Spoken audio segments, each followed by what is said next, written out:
Welcome to the Science of Success. Introducing your host, Matt Bodnar. Welcome to the Science of Success, the #1 evidence-based growth podcast on the internet with more than 1 million downloads and listeners in over 100 countries. In this episode, we discuss everything you ever wanted to know about sleep. We examine the findings from hundreds of studies across millions of people and pull out the major findings about how vitally important sleep is. Talk about the global sleep loss epidemic, the simplest and most effective evidence-based strategies for getting better sleep, and much more with Dr. Matthew Walker. I'm going to give you 3 quick reasons why you should sign up and join our email list today by going to successpodcast.com and signing up right on the homepage. There's some amazing stuff that's only available to our email subscribers, so be sure to sign up. First, you're going to get an exclusive guide we created based on listener demand called How to Organize and Remember Everything. You can get that completely for free, along with another surprise bonus guide when you join the email list today. Next, you're going to get a curated weekly email from us every single Monday called Mindset Monday. It's short, simple articles and stories that we found fascinating in the last week. Lastly, you're going to get a chance to shape the show, vote on guests, change our intro music, submit your own questions to our upcoming guests, and much more. So you should sign up today. Go to successpodcast.com, join the email list right on the homepage, or if you're on the go, if you're on your phone right now, just text the word SMARTER, that's SMARTER, to the number 44222. In our previous episode, we went a bit off the beaten path. Given the time of year when many are thinking, reflecting, and being a bit more spiritual, we wanted to offer a little bit of a different perspective. Our previous episode is not as science-based as some of our other interviews, but it provides a fascinating dialogue with a Buddhist monk who's the first Westerner ever ordained by the Dalai Lama. We discuss life, meditation, mindfulness, and much more with our guest, Robert Thurman. If you want an introspective look at mindfulness, listen to that episode. Now for the show. Today, we have another fascinating guest on the show, Dr. Matthew Walker. He's a professor of neuroscience and psychology at UC Berkeley and the founder and the director of the Center for Human Sleep Science. He's published over 100 scientific studies and is the author of the book Why We Sleep: Unlocking the Power of Sleep and Dreams, which is currently the #1 Amazon bestseller in the neuroscience category. He's been featured on TV, radio, including CBS's 60 Minutes, National Geographic, and much more. Matt, welcome to the Science of Success. Well, it's a pleasure to be on, Matt, and thank you for having me. Well, we're very excited to have you on here today. So I'd love to begin the conversation and kind of talk a little bit about, as I think you've sort of called it, the sleep deprivation epidemic, and kind of what happens to us when we don't get enough sleep. You're right. There is currently a global sleep loss epidemic. This is sweeping developed nations. It's been underway for probably about 60 or 70 years. We know from surveys back in the 1940s that the average American adult was sleeping 7.9 hours a night. Now we know that number is down to 6 hours and 31 minutes during the week for American adults. Back in my home country, not much better. It's 6 hours and 49 minutes on average people are sleeping. Japan seems to be the worst, 6 hours and 22 minutes. And I just give you those numbers to reaffirm, firstly, this pernicious erosion of sleep that has happened over the past 70 or 80 years as truth, but also just to take a step back. I think we have to realize that it took Mother Nature 3.6 million years to put this necessity of 8 hours of sleep in place. And then we have come along, and in the space of blink of an evolutionary eye, 60, 70 years, we've lopped off maybe 20, 25% of that sleep amount. How could it not come with deleterious consequences? So I think it's been proudly confirmed that we are in a global sleep loss state of deficiency, or an epidemic, as the CDC and the World Health Organization have called it. What are the consequences, though? Because if it's not doing us any harm, then why worry?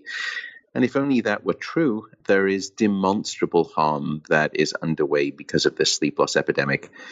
We can start at the big 30,000 foot level and make a very simple statement based on epidemiological studies from millions of people. And that is, the shorter your sleep, the shorter your life. Short sleep predicts all-cause mortality. So I think that sort of classic old maxim that you may have heard, you can sleep when you're dead.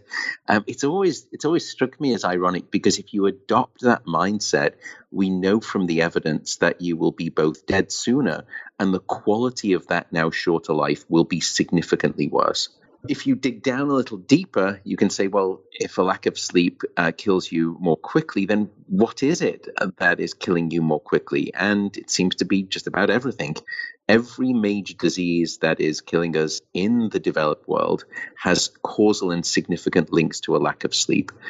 That list currently and tragically includes Alzheimer's disease, cancer, cardiovascular disease, stroke, diabetes, as well as numerous mental health conditions, depression, bipolar disorder, and most recently, and sadly, suicide as well. So I think we're really now starting to understand not just how deathly a lack of sleep is and the current weight of our sleep deprivation, and that elastic band of sleep deprivation can stretch only so far before it snaps. But we're also understanding from hard science exactly why a lack of sleep produces such disease, sickness, and ill health within the brain and the body. It's amazing, and it's so important to think about why sleep is so vital, and yet in today's society, it seems like there's more and more of a push to sleep less, work more, hustle more, do more. How do we combat that? There is. And I think currently sleep has an image problem in society, because more often than not, we seem to stigmatize sleep. And we suggest that people who are getting sufficient sleep, and I actually choose my words quite carefully there, as being lazy, as being slothful, those who get maybe 7 or 8 hours of sleep a night. And people, I think, or some people, I should say, not all, but some people are perhaps quite proud of the fact of how little sleep that they're getting, and wear it almost as though it's a badge of honor to be celebrated. And it's sad, because for all of the reasons that we've just discussed, it's an ill-advised mentality to expose. But it's also strange because we don't always have that opinion. I don't think any of us would look at an infant sleeping during the day and say, gosh, what a lazy baby. And we don't do that because we know that sleep at that time of life is absolutely non-negotiable. It's fundamentally necessary.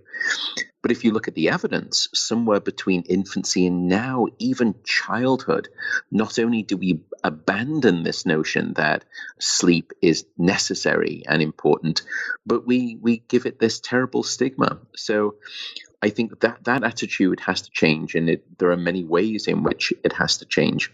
But I think part of the problem, perhaps, is that the science of sleep has actually not been adequately communicated to the public. And I think it's people like myself who are to blame.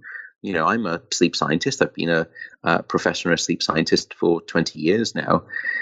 And I can't go around wagging the finger at people if people have not been educated by the science that their taxpayer dollars have funded. And that was part of the motivation to write the book, that I didn't feel as though there was a book out there that gave people a blueprint manifesto of all of the real hard science of sleep.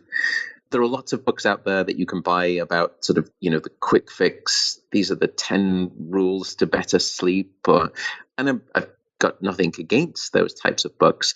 But for me, I felt it was important because my sense is that people don't respond to rules. They respond to reasons rather than rules. And I wanted to give and write a book of reasons for why you should sleep rather than rules for how to sleep. So I want to dig a little bit more specifically into some of the kind of negative implications, or maybe kind of the flip side of why sleep is so important for certain activities. So for somebody who, let's contextualize this maybe within a work framework broadly, thinking about if I want to get more work done. People often say, all right, I'm going to sleep less, or I'm going to pull an all-nighter, or, I'm going to cut down on my sleep so I can be more productive. How does that usually pan out? What does the science say about doing that? Doesn't pan out very well. And in fact, the opposite is true. We now know that less sleep does not equal more productivity.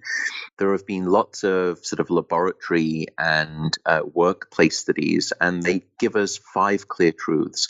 Firstly, underslept employees tend to take on less challenging work problems. In other words, they opt for the easy way out. Underslept employees actually produce fewer creative solutions to work problems that they're facing. They also actually exert less effort when working in groups, and we've done some of this work. They essentially slack off. It's what we call social loafing. So they ride the coattail of others and sort of try to claim their hard work as their own. We also know, very interestingly, that underslept employees are more likely to lie, cheat, and engage in deviant behaviors such as falsifying claims receipts, etc. And it's a scaling function. The less sleep that you have, the more likely you are to lie in and be deviant. What's also interesting is that it scales the business hierarchy all the way up to the top. We know that the more or less sleep that a business leader has had, the more or less charismatic their employees will rate that business leader, even though the employees themselves know nothing about how much sleep that business leader has had. They can actually see it in the expression of the behavior of their leader.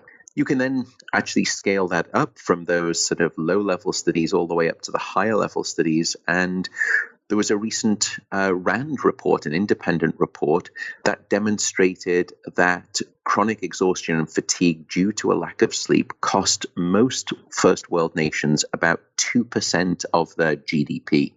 So for the United States, that's $411 billion that we lose each year due to a lack of sleep. So if you can just sort of think about that, if we solve the sleep deprivation problem in the US, we could almost double the budget for education, and we could make huge inroads into the problems that we have with healthcare, or we could just flat out give people remarkably high tax rebates simply by solving this sleep loss epidemic. So I think in response to your question, it's very clear that underslept individuals are not going to be successful. It's a little bit like if you think about your workforce and you're forcing them to come into work every morning early and leave very late so no one's getting enough sleep.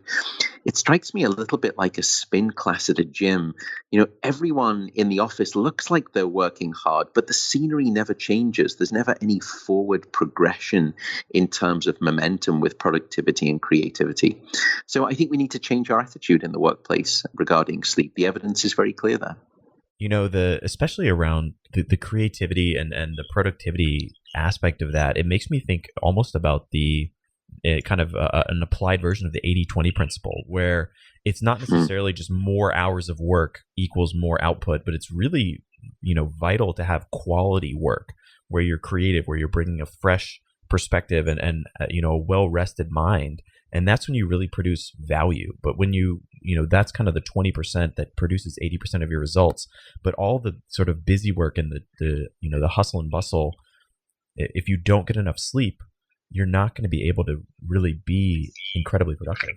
I think that's very true. Is there a way that we could actually break the sort of the classic Pareto sort of 80-20 law that's common throughout nature, and it's applied to human beings as well, by way of manipulating sleep? Could we actually, force it to be that it's 30 or 40% of your workforce that returns now, 80 or 90% of the productivity by way of sufficient sleep? But it's really, it's just coming down to the very fact that, what is the recycle rate of a human being? I think people have failed in the workplace to actually face this question and ask it.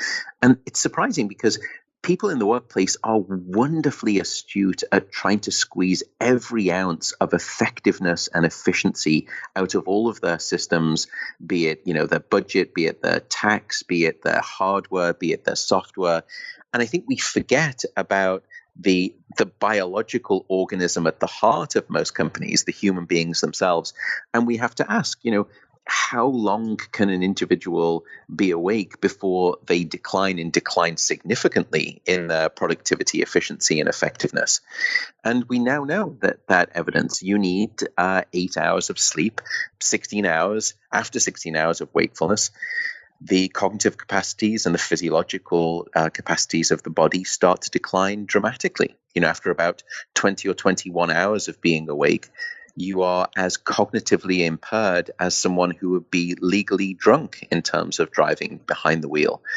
So there really is a recycle refresh rate of a human being, and we know that, and it declines dramatically once you get past that 16. And what I'm suggesting there is not 16 hours of work. I'm suggesting that, there's, an 8 and 9 hour work span, then people need that downtime, and they need to get that 8 hours of sleep to reboot and refresh. So what's actually happening during that kind of recycling period? Well, we know firstly that there are multiple different stages of sleep that we ebb and flow in and out of throughout a full 8-hour phase.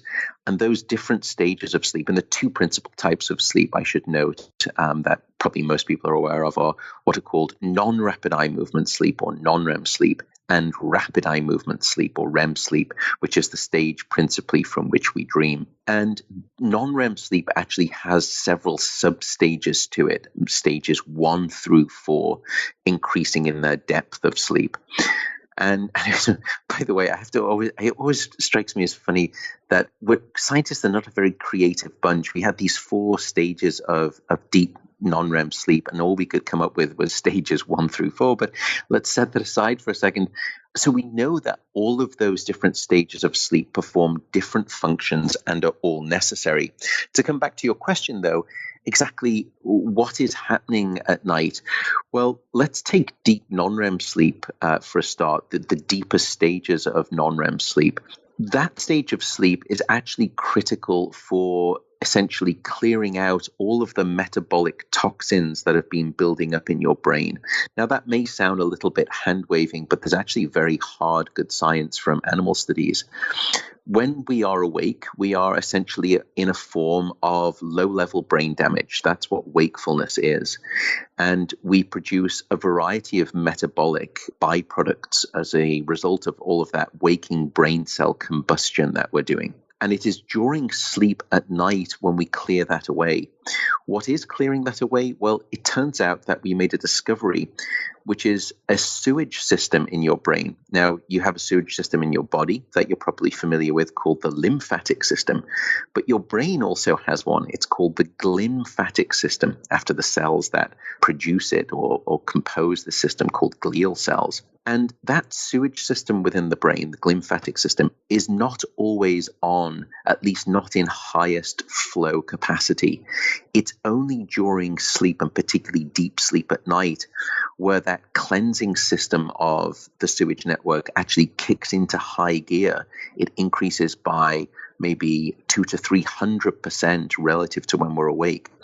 Why is this important? Well, one of the metabolic toxins that the glymphatic system clears away as we sleep at night is a toxic protein called beta amyloid. And beta amyloid is one of the leading candidate causes of Alzheimer's disease. And this is why we know that people who are not getting sufficient sleep across their lifespan are at a far higher risk probability of going on to develop Alzheimer's disease. The less sleep that you have, the less clearing away of that toxic byproduct. So that's one way, general way, that we know that the brain gets essentially a refresh. We also know that different cognitive systems and networks within your brain undergo a restoration.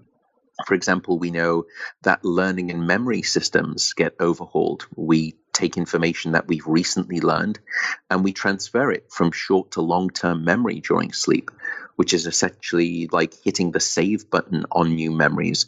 So it prevents you from forgetting by cementing and solidifying those memories into long-term storage sites. We also know that there is a clearing out of your short-term memory reservoir. It's perhaps a little bit like shifting files from a USB stick. so that when you wake up the next day, you have this renewed capacity to start learning and acquiring new facts and information all over again. So that's a more specific way in which the brain actually gets an overhaul at night during sleep. We also know that the emotional circuits of the brain are changed and modified by sleep. There are deep emotional brain centers, very old evolutionary centers, specifically a structure called the amygdala, which controls the fight or flight response. And that structure, the amygdala, is normally regulated in us higher order primates, human beings specifically, by a part of the brain that sits just above your eyes called the prefrontal cortex, which acts a little bit like the CEO of the brain. It makes very high-level executive top-down control decisions. And when you've had a good night of sleep, that part of your frontal lobe has been reconnected to your deep Neanderthal amygdala fight or flight center of the brain. And it just regulates it. It's a little bit like a brake to your emotional accelerator pedal. But when you don't get enough sleep, that connection is actually severed. And as a consequence, you become almost all emotional gas pedal and too little frontal lobe regulatory control brake. So there are many different ways in which sleep generally and very specifically seems to regulate our brain. And I could also speak about the different ways that sleep actually reboots multiple systems within the body. But that's certainly the ways in which it refreshes your brain. I want to dig into learning and productivity and kind of the emotional aspects. But before we do, tell me briefly about kind of the physiological and the body reset aspects of sleep as well. Firstly, we know that deep non-REM sleep that we described is perhaps one of the best forms of blood pressure medication that you could ever imagine. It's during that deep sleep that your heart rate actually drops, your blood pressure will lower. There are a variety of restorative chemicals and hormones that are released, growth hormone in particular, to actually restore the cells within the body. So it's fantastic for the cardiovascular system. We also know that it regulates your metabolic system. Specifically, it regulates insulin levels. And if you're not getting sufficient sleep, your blood glucose actually starts to become disrupted. And there are great studies now taking healthy people with no signs of diabetes. And after 1 week of 5 to 6 hours of sleep a night, their blood sugar is disrupted so profoundly that their doctor would subsequently classify them as being pre-diabetic. So that's how critical sleep is to maintaining the metabolic system. We also know that sleep is essential for another one of the major systems, the reproductive system. And here I'll speak frankly about testicles, because we know that men who are routinely getting just 5 to 6 hours a night have significantly smaller testicles than those who are sleeping 8 hours or more. In addition, men who report getting just 5 or 6 hours of sleep each night have a level of testosterone which is that of someone 10 years their senior. In other words, a lack of sleep will actually age you by a decade in terms of that aspect of wellness and virility. We see very similar impairments in equivalent female reproductive hormones and health caused by a lack of sleep. So it's not just males who are disrupted in that way. So there are a variety of systems within the body. It also regulates appetite and weight and your food consumption. We know, for example, that those individuals who are not getting enough sleep will have an imbalance in the two hormones that control your hunger and your food intake. Those two hormones are called leptin and ghrelin. Now, leptin, they sound like hobbits, I know, but trust me, they are actually real hormones. Leptin is the hormone that tells your brain you're satisfied with your food, you're no longer hungry, you should stop eating. Ghrelin is the antithesis of that. Ghrelin will actually signal to your brain that you are not satisfied by the food that you've just eaten, that you are still hungry, and that you should eat more. And people who are put on a regimen of just 5 or 6 hours of sleep for 1 week will have a marked reduction in leptin, the hormone that says, you're fine, you've eaten enough, you can stop eating, you're not hungry. and a marked increase in the hormone ghrelin, which tells you you're not satisfied with your food, you're hungry, and it's time to eat more. And that's why people will actually eat somewhere between 300 to 500 calories more each day when they're not getting sufficient sleep. I should also note, by the way, it's not just that you eat more, but what you eat is non-optimal when you're sleep deprived. Without sufficient sleep, you actually reach for the heavy-hitting, stodgy carbohydrates as well as high sugar foods, and you stay away from the protein-rich foods. So in other words, you'll find yourself reaching for another slice of pizza rather than sort of leafy greens, kale, and beans. So it's not just that you eat more, it's what you eat that is also detrimental too. So I hope that gives people just a little bit of a few brushstrokes as the bodily, in terms of the bodily consequences. The one that we probably haven't mentioned though, which is perhaps most impacted, is your immune system. We know that one night of 4 hours of sleep will drop critical anti-cancer fighting immune cells called natural killer cells by 70%. Which is a truly remarkable state of immune deficiency, which happens very quickly within just one night. Secondly, we also know that the link between a lack of sleep and cancer has now become so strong that the World Health Organization recently classified any form of nighttime shift work as a probable carcinogen. In other words, jobs that may induce cancer because of a disruption of your sleep-wake rhythms.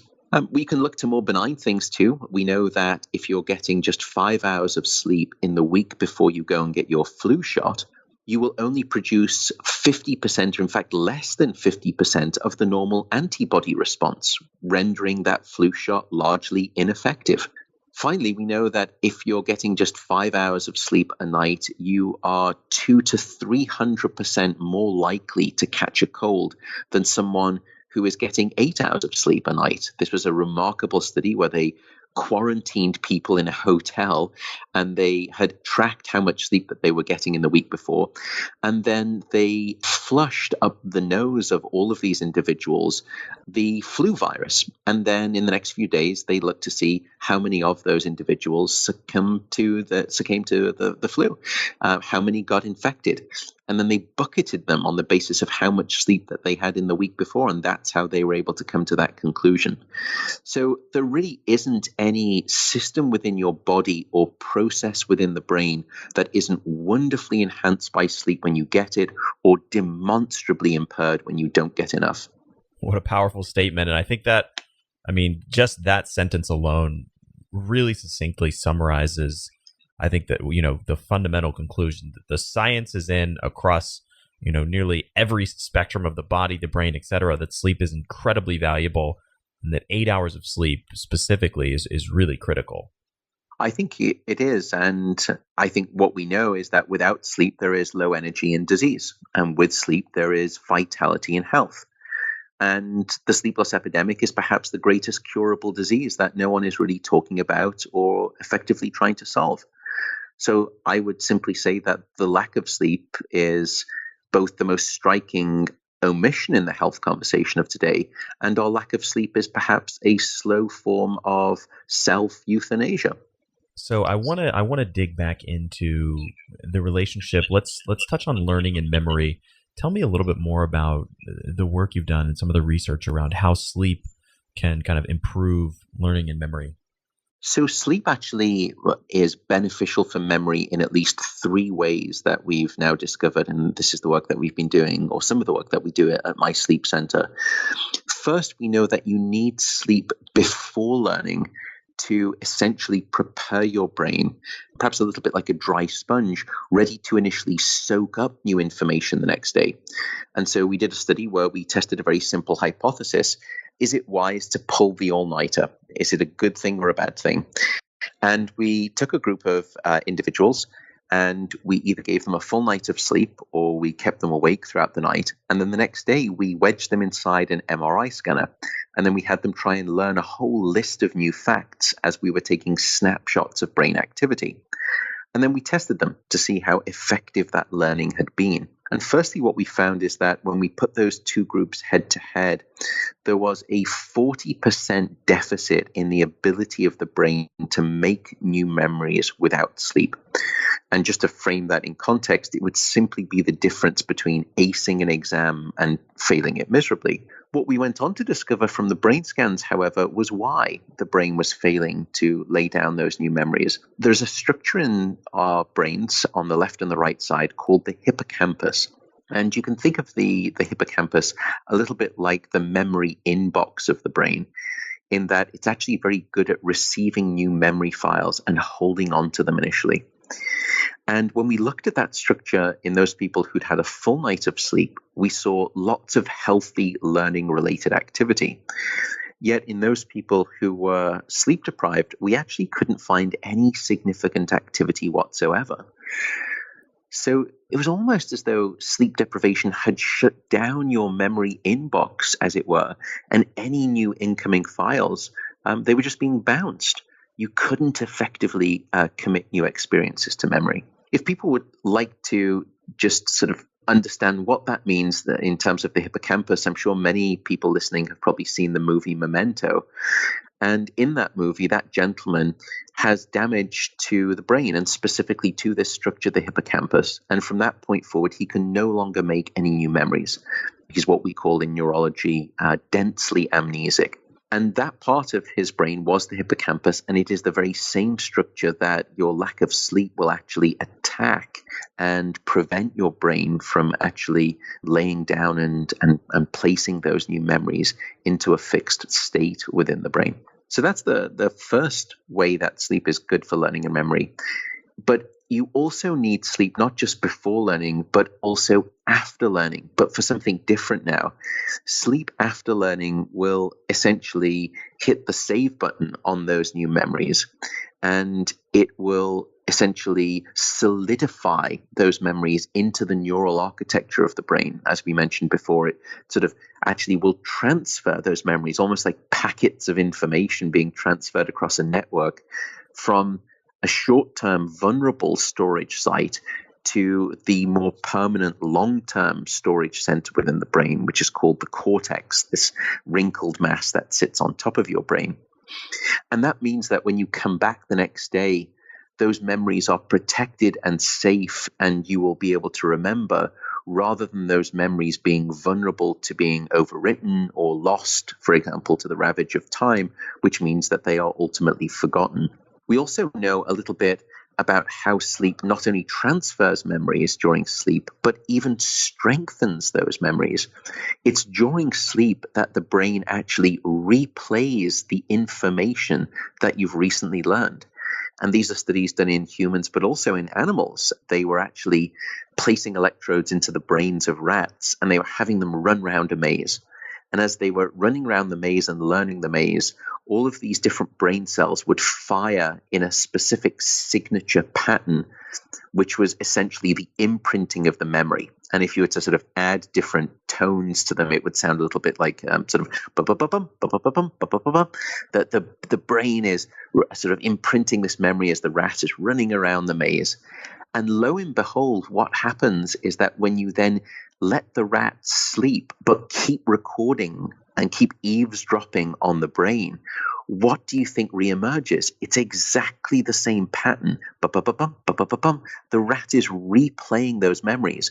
What's incredible, however, is that it's actually replaying them at somewhere between 10 to 20 times faster. So rather than ba-ba-ba-bum, ba-ba, it's actually brum, brum, brum, brum, brum. It's this high-speed fidelity replay. And we think that that actually helps score the memory trace into the brain in a strengthened manner, almost like etching on the surface of glass. You're really strengthening that neural circuit. So that's sleep after learning, to strengthen individual memories and, I guess, essentially future-proof that information within the brain. There is a final third way that sleep actually helps memory that we've discovered, which I think is perhaps most exciting. Sleep doesn't just simply strengthen individual memories, and it's that strengthening of individual memories, by the way, that happens during deep, non-rapid eye movement sleep or dreamless sleep. But sleep also then actually interconnects those new memories together and interconnects new information with all of your pre-existing back catalog of autobiographical stored information. So essentially what sleep is doing, and this is actually the work of rapid eye movement sleep, of dream sleep, is that you're starting to collide information together within the brain. It's a little bit like group therapy for memories. And what you awake with the next morning is a revised mind-wide web of information within the brain. It's a new associative network, or at least not a radically new associative network, but it's an updated and it's a modified associative network.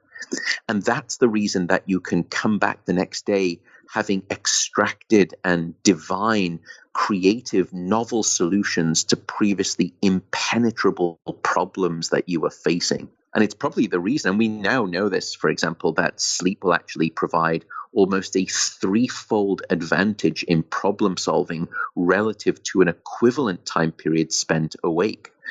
And that science is now very well, I think, rendered and described. So there probably is a reason that, you're never told to stay awake on a problem. And in every language that I've inquired about to date, that phrase sleeping on a problem seems to exist. So it seems to transcend cultural boundaries. It's a phenomenon that is common across the globe. I should also note, by the way, that we, the British, we say you sleep on a problem. I believe, and please correct me if anyone knows this, but I believe the French translation is a little closer to you sleep with a problem rather than you sleep on a problem. And I think that says so much about the romantic difference between the British and the French. But I'll digress before I lose my British passport there. That's great. Yeah, that's a funny anecdote and probably true. But I think that sort of, I've seen the phrase creative incubation in some research around creativity and some of the science behind, kind of what you're describing. And to me, it makes so much sense that the more you give the brain the ability to process something, when you come back to that problem, you're going to be much more creative. You're going to be much more effective at solving it. That's right. And it's not just sleep, by the way. If it's a complex problem, simple problems tend to benefit from deliberative, focused thought. But complex problems where there are maybe, 10, 20, 80 different variables, and you could think of this as something very crass, what type of knife or fork set do you buy, and there's maybe just 3 or 4 different variables versus what type of car do you buy where there's maybe 16 different features of variance that you have to choose between. Well, the more complex a problem is, the more benefit there is to actually stepping away and stopping consciously thinking about it. That's where the non-conscious brain seems to go to work. And it seems to be able to distill amounts of information that we just can't consciously juggle all up in the air at the same time when we're awake. It's just too much for our working memory. And if you were to think of perhaps what the extreme version of that non-conscious processing would be, you would probably design a system that looks very similar to sleep. And that's exactly why sleep provides those creative benefits. It's essentially informational alchemy that occurs overnight. You're probably listening to the show because you want to master new skills and abilities so that you can live a rich and rewarding life. And that's why I'm excited to tell you once again about our amazing sponsor for this episode, Skillshare. Skillshare is an online learning community with over 16,000 courses in design, business, and more. You can learn everything from logo design to social media marketing to street photography. And you get unlimited access to all of the courses on Skillshare for a low monthly price. You never have to pay per course again. They have several awesome courses on there that I personally love. Everything from mastering Evernote to mind mapping to learning to draw. If you want to get a leg up in graphic design, social media marketing, culinary knife skills, or anything else, check out Skillshare. Right now, They're offering an incredible value to our listeners.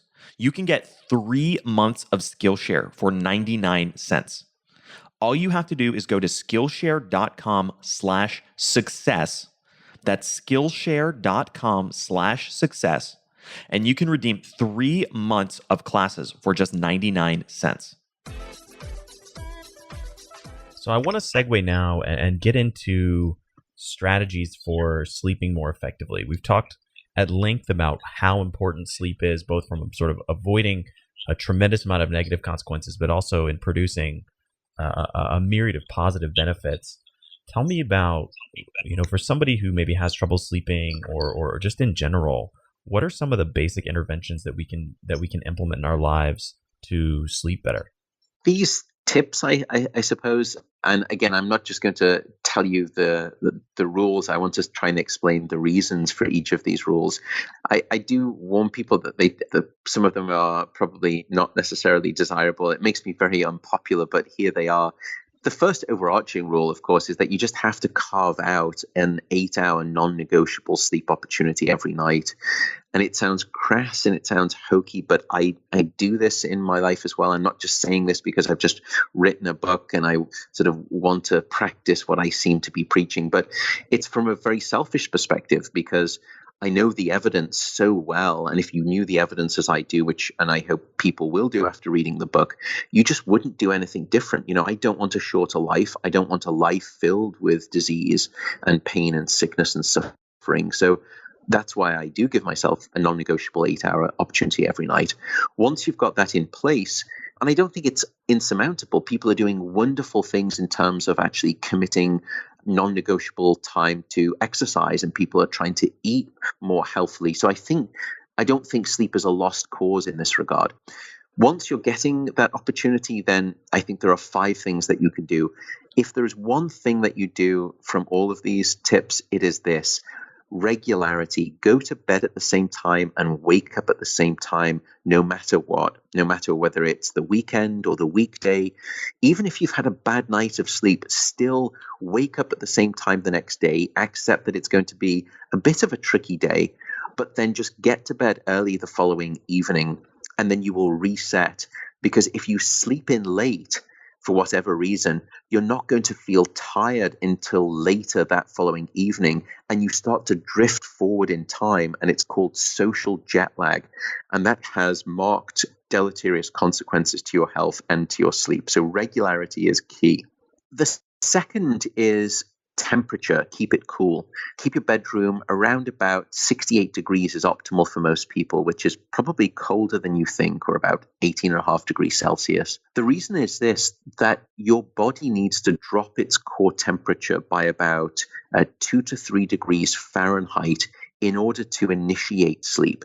And that's the reason that you will always find it easier to fall asleep in a room that's too cold than too hot, because at least the cold room is moving your brain and body in the right thermal direction that it actually wants to go to for sound and healthy long sleep. So try to keep your temperature in the bedroom cool. Wear socks if you get cold feet. Some people complain about this, so it's okay to wear those socks, but keep the bedroom cool. Another way that you can exploit this hack is actually to take a hot bath before bed or a hot shower. The bath is better if you look at the evidence. Most people think that when they have a hot bath, they get into bed, they're nice and warm, and that's what lets them fall asleep more easily. It's actually the opposite. When you get into a bath, all of the blood comes from the core of your body out to the surface. That's why you get that rosy glow. It's what's called mass vasodilation. And once you get out of the bath with all of that blood near the surface of your skin, you have this huge, massive thermal dump. You get this evacuation of heat from the body, which plummets your core temperature, and that's why you'll fall asleep more quickly and more soundly. The third tip is light, and actually darkness more specifically. We are actually a dark-deprived society in all first world nations, and you need darkness to allow the release of a critical hormone called melatonin. And melatonin will time the normal healthy onset of sleep. if you've got lots of light on inside of the house during the evening, and especially if you're looking and staring at those LED screens from phones, tablets, laptops, etc., that will actually fool your brain into thinking it is still daytime, and it will shut off melatonin. So you won't be releasing melatonin. And there were studies done where they had people reading on an iPad for 1 hour before bed. And if I was doing that here in California, the data demonstrated that my release and peak of melatonin didn't happen or was shifted by 3 hours forward in time. So I would essentially be close to Hawaii in terms of my internal clock timing for sleep rather than California. So keep it dim. You can turn down half of the lights in the house in the evening. You don't need all of them on in the last hour before bed. Also stay away from screens in the last hour and try and use blackout curtains. That can actually be very helpful. The fourth tip is not to stay in bed if you have been awake for longer than 20 minutes. And this applies to whether you're trying to fall asleep or whether you've woken up and are trying to fall back asleep. The reason is this: your brain is a remarkably associative device. And if you are lying in bed awake, it quickly learns that being in bed is about being awake rather than being asleep. So you need to break that association. So after 20 minutes or so, if you haven't fallen asleep, get up, don't get too stressed, go to a different room, and in dim light, perhaps just read a book, no screens, no eating. And only when you feel sleepy should you return to bed. And in that way, you will actually relearn the association between your bed being about being asleep rather than being awake. I would note that some people actually don't like the idea of getting out of bed. It's dark, maybe they're warm, and maybe it's cold in the rest of the house. And I understand that. Another way to try and help you get back to sleep that has good proven clinical trial data behind it is actually meditation. I'm actually quite a hard-nosed scientist, and when I was looking into this evidence as I was writing the book, I was really quite skeptical. And the studies were very clear, very well done, some of them out of Stanford here, just down the way from me. And so much so that I actually started meditating myself, and that was 7 months ago, and I'm now a regular meditator. And if I'm traveling, going through jet lag, for example, and struggling with sleep, I will actually use a meditation relaxation practice. The final tip is the one that really makes me deeply unpopular. Well, I'm deeply unpopular just generally as a person anyway, but this is the one that really makes me unpopular with people. No caffeine afternoon and avoid alcohol in the evenings. Forego the nightcap, and I'll explain both. Everyone knows, of course, that caffeine activates you. It's a class of drugs that we call the stimulants, and it can keep people awake. What people may not know, however, is that for those people who say, well, I can drink an espresso after dinner and I fall asleep fine and I stay asleep, that may be true. However, the depth of the deep sleep that you have when caffeine is swirling around within your brain during sleep is nowhere near as deep as if you had not had that cup of coffee in the evening. And as a consequence, people will wake up the next morning, they won't feel refreshed or restored. They don't remember having a problem falling asleep or staying asleep, so they don't equate it with the cup of coffee they had the night before. But now they find themselves reaching for 2 cups of coffee or 3 cups of coffee in the morning, which essentially is building a dependency, an addiction cycle. So that's the issue with caffeine, and that's why the suggestion is stop caffeine after midday and certainly after 2 p.m.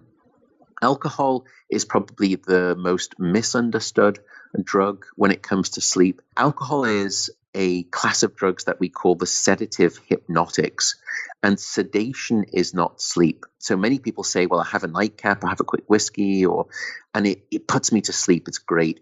It's actually not true. What you're simply doing is you're sedating your cortex, you're knocking out your brain essentially. So you're not getting into natural sleep. And then there are 2 more problems with alcohol. Firstly, it will fragment your sleep. So you will wake up many more times throughout the night, which leaves you with what we call unrestorative sleep. And the final thing is that alcohol is one of the best chemicals that we know at blocking your dream sleep, your REM sleep, which is essential for not just creativity and that associative type of memory processing that we spoke about. REM sleep is also critical for emotional and mental health. It is during REM sleep when we provide our brain a form of emotional first aid. And you won't be getting that if you're blocking REM sleep by way of alcohol.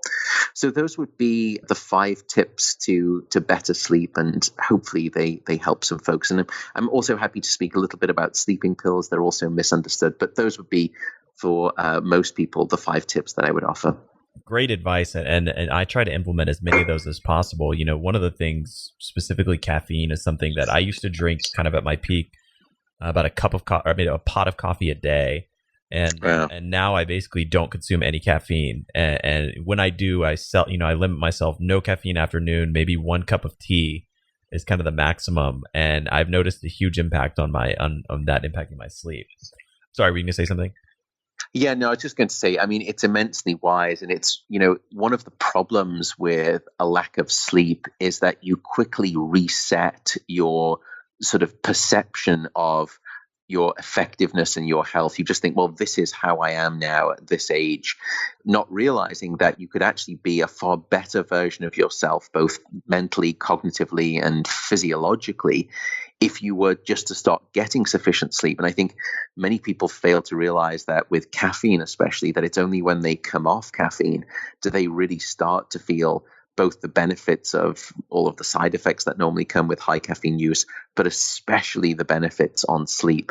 It's like sort of, wiping a fogged window and you finally can start to see clearly through it. That's the benefit of a full restorative night of sleep. I have a couple sort of short questions all around specific sleep strategies or tactics. Let's start with, you touched on sleeping pills. Tell me about sleeping pills. Do they work? And, if so, why or why not?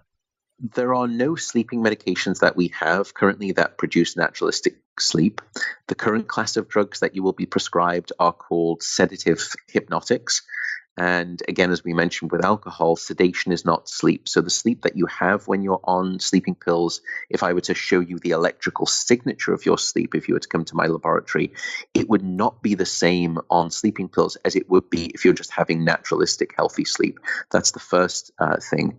The second thing, and I go to great lengths in a whole chapter in the book to discuss this, is that people are probably not aware of the risks of sleeping pills. They have not been communicated to the public adequately. Firstly, we know that sleeping pills are associated with a far higher risk of death. They're also associated with a significantly higher risk of cancer and infection.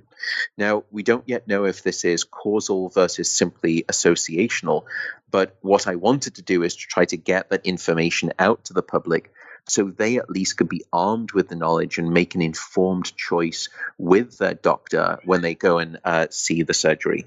So I think that's I think one of the biggest problems with sleeping pills is the misunderstood nature about what they give you and the dangers.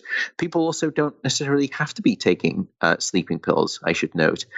There is a safe and non-pharmacological alternative, which is just as effective. It is called cognitive behavioral therapy for insomnia, or CBTI for short. And you work with a therapist for a couple of weeks. And as I mentioned, it's just as powerful as sleeping pills in the short term, but better still, once you finish that short therapy phase, you continue to maintain that better sleep. Unlike sleeping pills, when you come off those, you tend to actually have what's called rebound insomnia, where your sleep is as bad, if not worse, than when you started. So I think people can revisit their sleep issues with their doctor. And I'm not trying to shame people who are on sleeping pills. I'm not trying to make you feel bad if you are. I'm very sensitive to the desire for better sleep, and I'm so sensitive to the issue of insomnia. It's a desperate, desperate state. But you should be aware of what sleeping pills are, what they do, and what the alternatives are. What about taking a melatonin supplement? Melatonin is useful in the circumstance of jet lag to try and reset your body clock in a new time zone. and there you should take it 30 to 60 minutes before you want to get to sleep in the new time zone. Melatonin works to essentially time the onset of your sleep. So I guess the analogy would be if you think about the 100-meter race in the Olympics. Well, melatonin is the starting official who has the starter gun. It's melatonin that brings all of the different ingredients of the sleep race to the starting line and then starts the race to sort of in its entirety. It begins the sleep race. But melatonin itself does not actually participate in the race of sleep, in the generation of that sleep race. That's a whole different set of chemicals. And as a consequence, that's why actually melatonin, when you are in a new time zone and you're stable now in that new time zone, if you're a young, healthy individual, then melatonin actually isn't effective as a sleeping aid. It doesn't actually help if you look at the studies. That said, I would note that for those people who are taking melatonin and they feel as though it helps their sleep, well, then I usually tell people continue on. It's because the placebo effect is one of the most reliable effects in all of pharmacology. So no harm, no foul if you think it's working for you. And what about napping? Is napping something, if you're sleep deprived, can you catch up with a nap? You unfortunately cannot catch up on sleep. So sleep is not like the bank. And this is another myth that I tried to sort of deconstruct in the book. You can't accumulate a debt, let's say during the week, and then hope to pay it off at the weekend. Sleep just doesn't work like that. There is no credit system or there's no credit sleep cell within the brain. You can, if you are sleep deprived, take a nap and overcome some of the basic sleepiness. Your reaction times will improve a little bit after a nap. But you don't actually overcome all of the higher level cognitive issues such as decision making, learning and memory, focused attention, all of those types of things that we know are with that buckle and collapse by way of a lack of sleep. Naps just don't seem to be able to overcome those. So you can't bank sleep and you can't sleep off a debt. I see this in my students. It's sort of what I would call sleep bulimia, which is where they're binging on sleep at the weekend and then they're sort of taking too little sleep during the week. It's this binge purge kind of cycle. I would also say naps, just more generally, are a double-edged sword. If during the day when we're awake, we actually build up a chemical pressure in our brain, and it's a sleepiness pressure. Now, it's not a hydraulic pressure, don't worry. As I said, it's a chemical pressure, and the chemical that builds up is called adenosine. And the more of that sleepiness chemical that you have, the more and more sleepy that you will feel. And after about 16 hours of being awake, you're nice and tired, and then you should fall asleep and stay asleep for about 8 hours. And when we sleep, we remove that sleepiness pressure. It's almost like a valve on a pressure cooker. We sort of release that sleepiness steam, as it were. And this is where I come back to naps. If you nap too late in the day, you will actually release some of that healthy sleepiness, which means that when it comes time to sleep normally at night, you may actually struggle to fall asleep or at least stay asleep. So the advice would be this: if you are someone who can nap regularly and you don't struggle with your sleep at night, then naps are just fine. But if you can't nap regularly and or you are having difficulties with your sleep at night, then the advice is you shouldn't nap. You should stay awake, build up that healthy sleepiness, and then you'll have a better night of sleep because of it. What about someone who's in a situation, let's say like a new parent? Is there anything that they can go through, obviously, very sort of chronically sleep deprived state? Is there any strategy for them to be able to implement that would help them battle through that in some way? Some parents describe trying to work better shifts. And what I mean by that is in two ways. Firstly, some parents will sort of try to take the early shift and then the late shift, the sort of the first half of the night versus the second half of the night, and switch between those two. And another way that you can do that on an informed choice is try to determine whether you are a night owl or you're sort of a morning type, what we call a lark. That's actually genetically predisposed. It's called your chronotype. So if you are someone who likes to go to bed late and wake up late, versus someone who likes to go to bed early and wake up early. That's not a choice. That's a genetic mandate that's being given to you in your DNA code. And you can try to ask in the couple, are you someone who, would prefer to wake up early and go to bed early? In which case, could you take the morning shift, the late morning shift? And if I'm someone who likes to go to bed late and wake up late, well, then it's easier for me to actually take the first half of the night and then sleep for the second half of the morning and sleep late. So you can think about split shifts like that. Some people will also flip-flop back and forth. Some people will say, well, I'll take the next 2 nights and you get good sleep, and then and then we switch over and you take 2 nights, and they try to sort of mix and match it in that way too. So, but it's a desperately difficult situation. And in part, we were not actually designed to be family units like this. If you look at hunter-gatherer tribes who have not been touched by sort of the electrical influence, then they actually tend to sleep in groups, restless legs dangling all over the place, arms intertwined. Whole families would sleep together, and people would sort of take turns in terms of caring for the young. So it's a lot to ask of parents, and those are some of the ways that you can try to overcome it. One other question, and this is kind of out of left field a little bit, but I'm curious, have you seen or studied anything around the neurotransmitter GABA and its relationship with sleep? So GABA is the principal inhibitory neurotransmitter of the brain. And the way that most sleeping medications work right now, and you can just name your favorite one and it will work in this way, is by essentially trying to activate the receptors in the brain for GABA. And those receptors essentially are like the red lights on your neurons. They stop them firing. They stop them from going.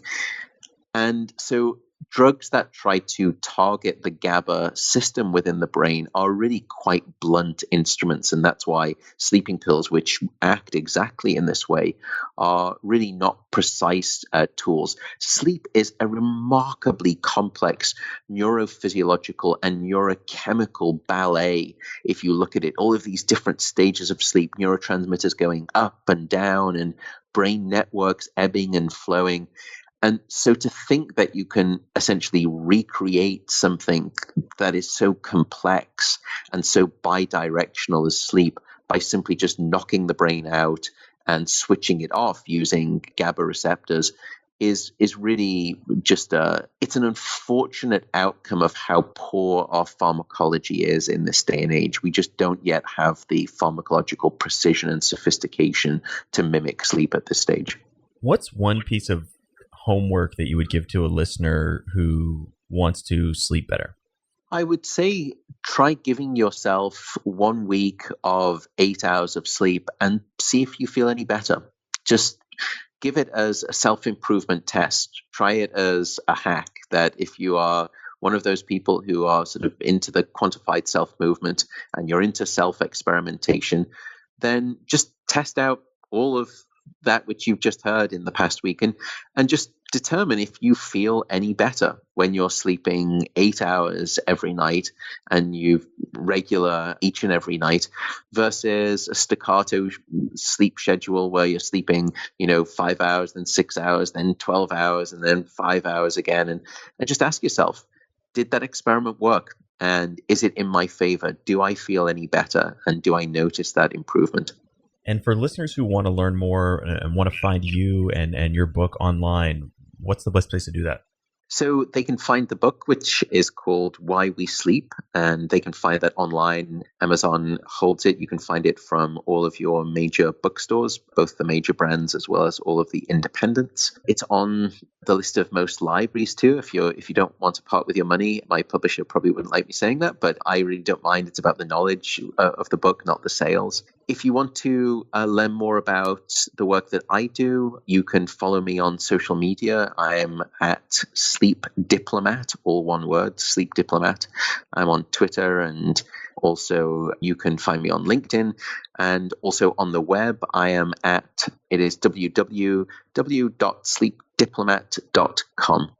Well, Matt, this has been a fascinating conversation. So much great information, practical strategies, tons and tons of science. Really appreciate it. Incredible insights. Thank you so much for coming on the show and sharing all of this wisdom. Well, thank you, and I have to say a real thanks to you too. It's not just what people say at the end of these interviews, but I'm trying to fight this battle for sleep, and I can only do so much by getting on shows or television, radio, or writing a book, for example. I need fantastic journalists and media genius types to actually join and partner with me to get this message out. So I actually just want to thank you, Matt. Thank you for being part of this sleep mission. I'm going to grant you now the title of being a sleep ambassador for having me on the show. So thank you very much. But sincerely, I really want to thank you. I desperately need to get this message out. And this portal is a remarkable way to proclaim the virtues of sleep. So thank you. Thank you so much for listening to The Science of Success. We created the show to help you, our listeners, master evidence-based growth. I love hearing from listeners. If you want to reach out, share your story, or just say hi, shoot me an email. My email is matt@successpodcast.com. That's matt@successpodcast.com. I'd love to hear from you, and I read and respond to every listener email.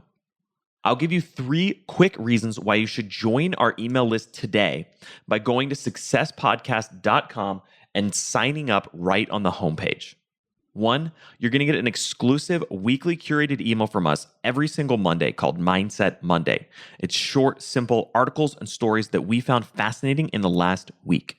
Next, you're going to get a chance to shape the show, vote on guests, change our intro music, submit questions to upcoming guests, and more.